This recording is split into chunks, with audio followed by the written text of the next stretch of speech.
Supreme কোর্টের রায়ে চাকরি বাতিল 25,753 জনের। কলকাতা হাইকোর্টের রায়কেই বাহাল রাখলো আমাদের দেশের সর্বোচ্চ আদালত। এই রায় কিভাবে এলো, এদের প্রভাব কার উপর পড়বে, আর এর পরবর্তী অধ্যায় কি হবে, জেনে নিই আজকের এই ভিডিওতে। Welcome to Baithaki educational institution. Baithaki educational ইনস্টিটিউশনের ইউটিউব এর পেজে সবাইকে আবারও আমরা স্বাগত জানাই। আজ আমরা কথা বলবো পশ্চিমবঙ্গের শিক্ষক নিয়োগ সংক্রান্ত একটি ঐতিহাসিক ঘটনা নিয়ে। এটাকে ঠিক ঐতিহাসিক ঘটনা বলা ভুল হবে। এটা একটা কলঙ্কিত ঘটনা, একটা কলঙ্কিত অধ্যায় পশ্চিমবঙ্গের এই শিক্ষা ব্যবস্থা নিয়ে। ঘটনাটা কি? সুপ্রিম কোর্টে গত 10ই ফেব্রুয়ারি 2025 সালের শুনানি শেষ হয়েছিল প্রধান বিচারপতি সঞ্জীব খান্নার বেঞ্চে। রায়দান স্থগিত ছিল, আর এই মামলার শুনানি হলো আজ সকাল 10:30 নাগাদ। এই সমস্ত বিপুল সংখ্যক শিক্ষকদের জীবনকে অন্ধকারের বুকে কিন্তু ঠেলে দেওয়া হয়েছে। এই রায়ের পর চাকরি হারা শিক্ষকদের মধ্যে নেমে এসেছে চরম হতাশা। অনেকেই তো কান্নাতেই ভেঙে পড়েছে। আদালত জানায়, নিয়োগ নিয়ে এই যে বড় অনিয়ম হয়েছে সেটা বিপুল সংখ্যক হয়েছে, এতটাই বিপুল সংখ্যক যে সেটা রিপেয়ার করা একেবারেই অসম্ভব। সিবিআই তদন্তে ওএমআর সিটের যে জালিয়াতি এবং অযোগ্যদের যে নিয়োগ করা রয়েছে সেটার পরিমাণ বিপুল পরিমাণে রয়েছে, যার কারণে কিন্তু সর্বোচ্চ আদালত পুরোপুরি প্যানেলটাকে খারিজ করে দিয়েছে এবং সেই প্যানেলের চাকরিরত সমস্ত শিক্ষক শিক্ষিকাদের জীবনকে ঠেলে দিয়েছে অন্ধকারের দিকে। এবার আমরা একে একে দেখে নিব যে আজকের যে রায়দান হয়েছে সেটা কিসের বেসিসে হয়েছে, কেন হয়েছে এবং ভবিষ্যৎটা কি। চলো আজকে আমরা দেখে নিই। তাহলে এই যে আজকের ঘটনাটা ঘটলো সেখানে কি রয়েছে, এই রায় কিভাবে এলো, কাদের ওপরেই বা এই রায়ের প্রভাব পড়বে এবং এই রায়ের যে পরবর্তী পদক্ষেপ সেটাই কি হবে। কারণ বিপুল সংখ্যক শিক্ষক, বিপুল সংখ্যক শিক্ষিকা যারা এতদিন ধরে 6 বছর ধরে কর্মরত ছিল, তাদের ভবিষ্যৎ কি হবে, তাদের কথা চিন্তা ভাবনা করে আমাদের পশ্চিমবঙ্গ সরকার পরবর্তীতে কোনো পদক্ষেপ নেবে কিনা সেটাই আমাদের এখন অপেক্ষার বিষয়। আদালত সাফ সাফ জানিয়ে দিয়েছে যে আজকের যে ঘটনাটা ঘটেছে, এই যে বিপুল সংখ্যক অনিয়ম হয়েছে অযোগ্য প্রার্থীদের, একে স্যাগ্রিগেশন করা কিন্তু প্রায় একেবারে অসম্ভব, যার কারণে কিন্তু আমরা আজকে এই প্যানেল বাতিলের মতো একটা বিরল ঘটনা পশ্চিমবঙ্গের শিক্ষা ব্যবস্থায় আমরা দেখতে পেয়েছি। তো আজকের যে আমাদের হাইকোর্ট যে জাজমেন্টটা দিয়েছে সেখানে ঠিক কি কি বিষয়ে বলা হয়েছে, সেখানে ঠিক কোন কোন বিষয়গুলোকে উল্লেখ করা হয়েছে, আজকে আমরা সেটা একে একে দেখে নেব। প্রথমেই দেখে নেব যে কি বলল আজকের এই রায় সম্পর্কে আমাদের সুপ্রিম কোর্ট, আমাদের দেশের প্রধান বিচার ব্যবস্থা। বলল, নিয়োগে ব্যাপক পরিমাণে দুর্নীতি হয়েছে। যেটা আমি তোমাদের আগেই বললাম যে এই যে শিক্ষা ব্যবস্থা, আমাদের পশ্চিমবঙ্গের যে শিক্ষা ব্যবস্থা, এখানে যে নিয়োগ হয়েছে সেখানে সত্যি একটা চরম লেভেলের দুর্নীতি হয়েছে, যেটাকে কোর্টের পক্ষে বা সিবিআইয়ের পক্ষে একেবারে আলাদা করা অসম্ভব হয়ে পড়েছিল। নিয়োগ প্রক্রিয়ায় এতটা অনিয়ম হয়েছে যে যোগ্য ও অযোগ্যদের, আমি যেটা বারবার বলছি, যোগ্য ও অযোগ্যদের আলাদা করা প্রায়ই অসম্ভব হয়ে পড়েছে। এটা সিবিআই এর কথাই, এটা আমাদের মাননীয় জাস্টিসও বলেছেন যে যোগ্য অযোগ্যদের কিন্তু একেবারেই সেগ্রিগেশন করা তাদের পক্ষে অসম্ভব হয়ে পড়েছে। তাই পুরো প্যানেল খারিজ, পশ্চিমবঙ্গের ইতিহাসে একটা বিরলতম ঘটনা বলা যায়। বাতিল হলো 25,752 জন শিক্ষক শিক্ষিকার চাকরি এবং তাদের জীবন অন্ধকারের দিকে ঠেলে দেওয়া হলো। আর কি বলেছে, যাদের চাকরি বাতিল হলো তাদের বেতনের টাকা ফেরত দিতে হবে। যাদের চাকরি বাতিল হয়েছে তাদেরকে তাদের বেতনের টাকাও ফেরত দিতে হবে। যারা অন্য সরকারি দপ্তর থেকে শিক্ষকতায় এসেছিলেন তারা পুনরায় নিজের কর্মস্থলে যোগদান করতে পারবেন। এখানে হলো যে সমস্ত শিক্ষকরা আগে কোনো সরকারি কর্মস্থলে কাজ করছিলেন তারা চাইলে তাদের পূর্বের যে কর্মস্থল সেখানে কিন্তু যোগদান করতে পারবেন।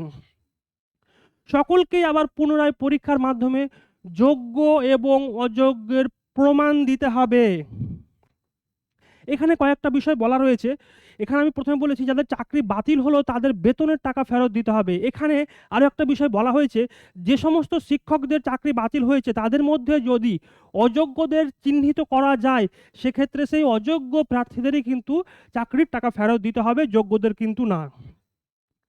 শেষ পয়েন্টে কি হচ্ছে, আর এই গোটা প্রক্রিয়াটা সম্পন্ন করতে হবে আগামী 3 মাসের মধ্যে।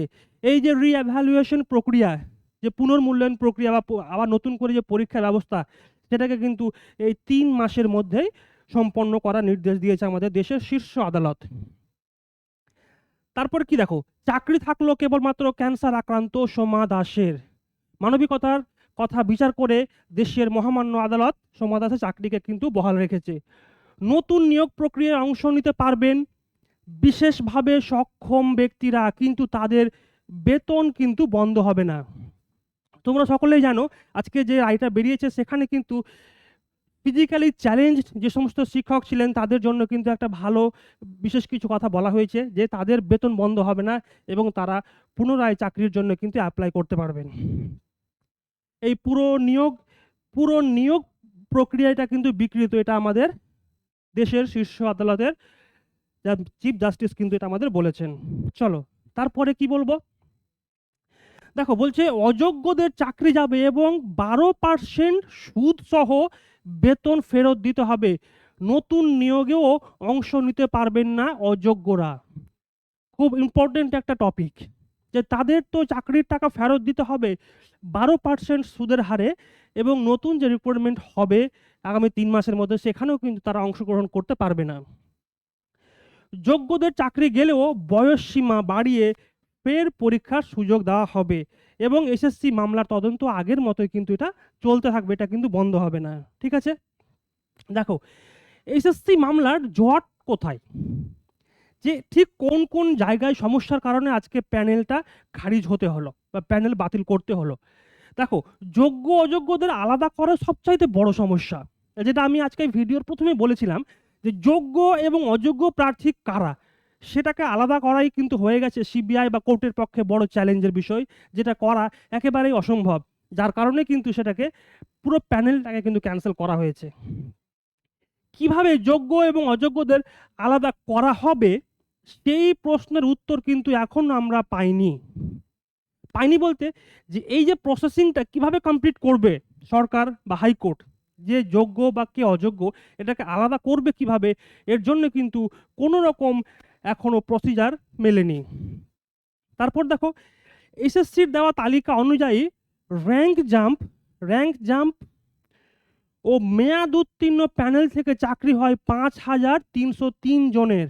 এটাও একটা বিপুল সংখ্যক কিন্তু অ্যামাউন্ট, যে এসএসসির দেওয়া যে তালিকা সেই তালিকায় কিন্তু র্যাঙ্ক জাম্পের মতো ঘটনা ঘটেছে এবং মেয়াদ উত্তীর্ণ প্যানেল থেকেও কিন্তু চাকরি হয়েছে বিপুল সংখ্যক চাকরি প্রার্থীর, তাদের সংখ্যাটা 5,303 জন। ঠিক আছে, তারপরে দেখো বিপক্ষের আইনজীবীদের দাবি পুরো প্রক্রিয়ায় কিন্তু বেআইনি। দেখো প্রত্যেকটা বিষয়ে রাজনৈতিক ইস্যু কিন্তু থাকবেই এবং সেটা থাকা বাধ্যতামূলক। পশ্চিমবঙ্গের এই হেন যে অবস্থা চলছে, যে দুর্নীতিযুক্ত পশ্চিমবঙ্গ, মুক্ত বলা তো ভুল হবে, শিক্ষা ব্যবস্থার মেরুদণ্ড পুরোটা ভেঙে দিয়েছে পশ্চিমবঙ্গ সরকার।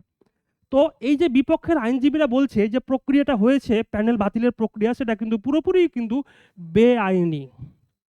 ঠিক আছে, তারপর দেখো বলছে অরিজিনাল ওএমআর সিট না থাকায় নাইসা অধিকর্তা বনসালের হার্ড ড্রাইভ থেকে যে পাওয়া ডিজিটাল ওএমআর এখন একমাত্র ভরসা। ডিজিটাল যে ওএমআর সিট আমরা পেয়েছিলাম বনসাল থেকে, তো সেই হার্ড ডিস্কে যে সমস্ত ওএমআর সিটের যে কপি ছিল সেটা কিন্তু একদম ঠিক, সেটা জেনুইন কপি ছিল বলে দাবি করছে সিআইডি অফিসাররা, অর্থাৎ সিবিআই অফিসাররা। কিন্তু তারপরেও কিন্তু সেই হার্ড ডিস্কে প্রাপ্ত যে ওএমআর সিট রয়েছে, যার ডিজিটাল কপি রয়েছে, সেটা কিন্তু আদালত মান্যতা দেয়নি, কিন্তু সেটাই একমাত্র ভরসা। ডিজিটাল ওএমআর ছাড়া যোগ্য অযোগ্যদের বাছাই করার আর কোনো উপায় রইল না, অর্থাৎ পৃথকীকরণ করতে গেলেও জট। মানে বুঝতে পারলে, মানে জট, কেবলই জট পাকাতে গেলে আরও জটে জড়িয়ে পড়ছে। বর্তমানে পশ্চিমবঙ্গের শিক্ষা ব্যবস্থার কিন্তু এই হাল। আজকের যে আলোচনা হলো নিশ্চয়ই তোমরা সকলে বুঝতে পেরেছো যে আমাদের এসএসসির যে দুর্নীতিতে, যে নিয়োগ সংক্রান্ত যে দুর্নীতি হয়েছে সেখানে ঠিক কোন কোন প্রবলেমগুলো হয়েছে, কোন কারণে প্যানেল বাতিল হলো এবং ভবিষ্যতে কি হবে। চলো আজকে আমরা একটা ছোট্ট ভিডিওর মাধ্যমে দেখে নেব যে চাকরি প্রার্থীরা কি মন্তব্য করছে এবং আমাদের বিপক্ষের উকিল তিনি কি বলছেন আজকের আমাদের এই নিয়োগ সংক্রান্ত মামলার জন্য। সারা জীবনের পরিশ্রম আমি জানি না, কি বলবেন পুরো প্যানেলটাই বাতিল করা হলো, পুরো প্যানেলে একটু হাতটা সরাও, ক্যামেরা আসছে সামনে নিয়ে তারপর একটু ওয়েট হয়, এদিকে দেবো দেবো দেবো। বুঝতে পারছি না, এই মুহূর্তে বুঝতে পারছি না কি করবো আমরা। আপনাদের তো পরিবার রয়েছে, তারা দুর্নীতি করলে অন্য কেউ তার দায় কার্য তো আপনাদের নিতে হচ্ছে। এসএসসি 2016 প্যানেলে তাদের মধ্যে যারা যোগ্য ছিল, বৈধ ছিল, যারা জীবনের কোনো দশায় দুর্নীতি করেনি, তাদেরকেও বানের জলে ভাসিয়ে দিল। আগামী দিনে আপনাদের মিডিয়ার মাধ্যমে রাজ্যবাসীকে জানাতে চাই, এমন ভয়ঙ্কর আন্দোলনের সাক্ষী হবে পশ্চিমবঙ্গ। মমতা বন্দ্যোপাধ্যায়ের 14 তলার নবান্নে আর উনি কতদিন থাকতে পারেন, কিছুটা সময় নিচ্ছি আপনাদের জানাবো। হৃদয় অনেক ভারাক্রান্ত, কিছু বলবো না ভেবেছি। রাজ্য সরকার কতটা দায়ী? এর জন্য একমাত্র দায়ী হচ্ছে পশ্চিমবঙ্গ রাজ্য সরকার, তাদের মন্ত্রী মিনিস্টার সাঙ্গ পাঙ্গদের সংগঠিত দুর্নীতি। তারা দেদার চাকরি বিক্রি করেছে, তাদের দুর্নীতির কারণে আজকের এই করুণ অবস্থা আমাদের দেখতে হচ্ছে। আর কেউ দায়ী নয়, কেউ দায়ী নয়, কোনো হাইকোর্ট দায়ী নয়, কোনো সুপ্রিম কোর্ট দায়ী নয়। আজকের আমাদের এই জায়গায় নিয়ে গেছে পশ্চিমবঙ্গ সরকার, যেই সরকার 2011 সালে পরিবর্তনের সরকার এসেছিল, সেদিন আমরাও সামিল ছিলাম। এই পরিবর্তন হয়েছে। পরিষ্কার বলেছেন পৃথকীকরণ সম্ভব না, উনি আপাতত পুরোটাই ক্যান্সেল করেছেন। এটা বোর্ড আর রাজ্যের দায়িত্ব ছিল সে পৃথকীকরণ করার জন্য, সেই লিস্ট দেওয়ার দায়িত্ব ছিল বোর্ড এসএসসি, তারা ফেল করেছে কারণ তারা চায় না পৃথকীকরণ হোক, আর তার ফলেই আজকে এই রায়। কারা যোগ্য অযোগ্য সুপ্রিম কোর্ট বলেছে, এত বড় প্যারামিটারের যেটা ডিসরাপশন বা ইলিগ্যালিটিস হয়েছে, এটাই দিস ইজ বিয়ন্ড রিপেয়ার, এটা কোনোভাবেই রিপেয়ার করা সম্ভব নয়, কোনোভাবেই বাছাই সম্ভব নয়। তাই এন্টায়ার প্যানেলটাকে সুপ্রিম কোর্ট স্ট্রাক ডাউন করতে বাধ্য হলো। এন্টায়ার অবজারভেশন যারা ডিসেবলড রয়েছে তাদের ক্ষেত্রে কি জানেন? একজন ডিসেবলের পিটিশন ছিল, তার ক্ষেত্রে সুপ্রিম কোর্ট বলেছে যে ডিসেবল রয়েছে তাকে মার্সিফুল গ্রাউন্ডে হাইকোর্ট যে অবজারভেশন দিয়েছে, she will be in service, সেটা রিইনস্টেট থাকবে সার্ভিসে। রাজ্য সরকার চাইলে যে কোনো মুহূর্তে যে কোনো অ্যাপয়েন্টমেন্টের জন্য নোটিফিকেশন বের করতে পারে, তাতে সুপ্রিম কোর্টের কোনো অবজারভেশনেরও দরকার নেই। Supreme court was only with the legal issue whether this panel was legal or illegal, whether the services given to these people were tainted or beyond tainted. So Supreme Court has rightly held it today that the entire panel will go, everything has gone today. ভিডিওটি দেখার পর তোমরা নিশ্চয়ই বুঝতে পেরেছো যে পশ্চিমবঙ্গের কি অবস্থা, বিশেষ করে শিক্ষা ব্যবস্থাকে রাজনীতির সঙ্গে এমনভাবে জুড়ে দেওয়া হয়েছে যে আজকে আমাদের মতো শিক্ষার্থীরা, যারা এই সমস্ত শিক্ষক শিক্ষিকারা এতদিন ধরে কর্মরত ছিলেন 6 বছর ধরে, তাদের জীবনকে পুরো অন্ধকারের মুখে ঠেলে দেওয়া হয়েছে। পশ্চিমবঙ্গের এই যে সবচাইতে বড় আজকে যে পরাজয় ঘটেছে, আজকে সবচাইতে বড় যে ক্ষতিগ্রস্ত সম্মুখীন হয়েছে আমাদের শিক্ষা ব্যবস্থা, এর জন্য দায়ী কিন্তু আমাদের রাজ্য সরকার। রাজ্য সরকারের সদ ইচ্ছা থাকলে কিন্তু এই সমস্ত শিক্ষক শিক্ষিকাদের আজকে এত বড় একটা অপমানের সামনে পড়তে হতো না। অবশ্যই আমাদের দেশের শীর্ষ আদালত যে সময়টা আমাদের থেকে নিয়েছে 3 মাস, এই 3 মাসের মধ্যে আশা করি সমস্ত প্রসিজারগুলো কমপ্লিট হবে এবং আমাদের দেখার বিষয় যে আগামী 3 মাসে ঠিক কীভাবে তারা সমস্ত প্রসিজারগুলো কমপ্লিট করে। আজকের এই ক্ষতির দায়ভার তবে কার? আমাদের অকর্মণ্য রাজ্য সরকারের। একটা শিক্ষিত সমাজকে একটা কঠিন জীবন যুদ্ধের মুখোমুখি দাঁড় করিয়েছে, আর আমাদের শিক্ষিত সমাজকে কলুষিত করেছে আমাদের রাজ্যের রাজনীতি, আমাদের রাজ্যের সরকার। ইতিহাস সাক্ষী আছে, বারে বারে রাজার নীতি শিক্ষিত সমাজকে সত্যকে ধামাচাপা দেওয়া যে প্রচেষ্টা, নিজেদের স্বার্থে দুর্নীতিকে চালিয়ে গেছে এবং সাধারণ জনগণকে বারংবার শোষণ করেছে, শাসন করেছে ভয় দেখিয়ে।